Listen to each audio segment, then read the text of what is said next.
Hello, my friends, and welcome back. It is still Monday, March 19th, 2018. I'm still the Drunk Poker. It's still beer time. We're still drinking IPAs.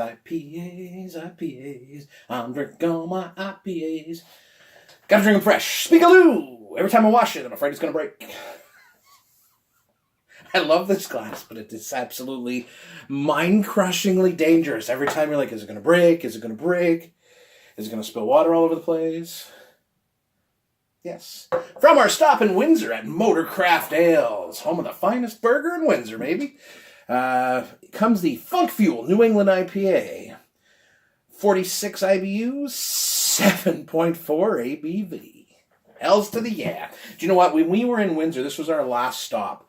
And I'm telling you, we drove by and to go to parking, and the smell of the burgers was just like, burgers? Burgers? Because it had been a long day, and we usually didn't eat lunch.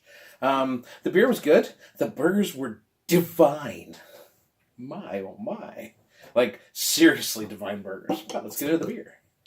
So I picked up just a couple of beers. Like I said, I was looking for different styles, different things out of my beers. Let's see what we get out of this one. The NEIPA. I do love saying the NEIPA. I'm going to have a NEIPA. Okay. Ooh, that is like the aroma. It's like watermelon. It smells like watermelon. Like orange, grapefruit, watermelon, maybe like strawberries. Well, you had me at watermelon.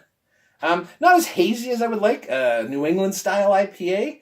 I think that's a tough thing to get because this is not the first time we've seen this. Not that it won't hit all the flavor notes, just that haziness seems to be a difficult thing for a lot of breweries to catch on to, but it's a beautiful looking beer. It is cloudy, not hazy. Am I being picky? I am. I'm not. I just want to drink the beer because it's got a great nose. Like that berry and watermelon and grapefruit. Yeah. Cheers to Motorcraft Ales. Thank you for dinner. It was delicious. It was like maybe the best dinner we had all week. Seriously. Cheers.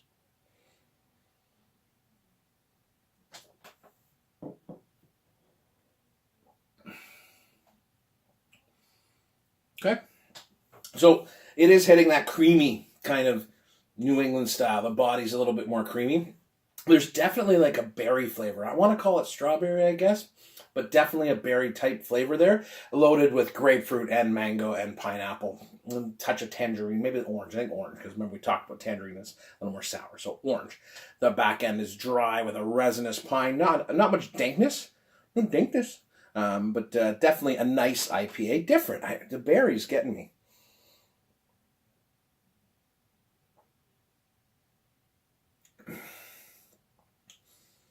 Yeah, it's got like a sweetness to it. Hints of caramel, maybe. I like it. I don't know if I'd call it a New England style, to be truthful. I want to say it's a little more like just a good IPA, which is fine. I mean, I like good IPAs, so whatever. It's semantics at this point, honestly. I mean, the argument between the styles of IPAs, New England, West Coast, East Coast, I mean, don't get me wrong. I like them all. But there are things that people will look for in certain beers, and that's okay too. If you're in Windsor, please do yourself a favor. Motorcraft Ales, delicious, and all natural, never frozen food. And the beers, spot on. Spot on. Spot on. Vroom. All right, guys, have a good night. I've got lots of IPAs. You may see me back, or maybe I'll just do a picture one because it's a lot to do the talking. Cheers, Motorcraft. Cheers to Windsor, underrated craft beer destination in Ontario. You're going to see a lot of Windsor beers in the next week or so, and I am going to bring the love. Cheers.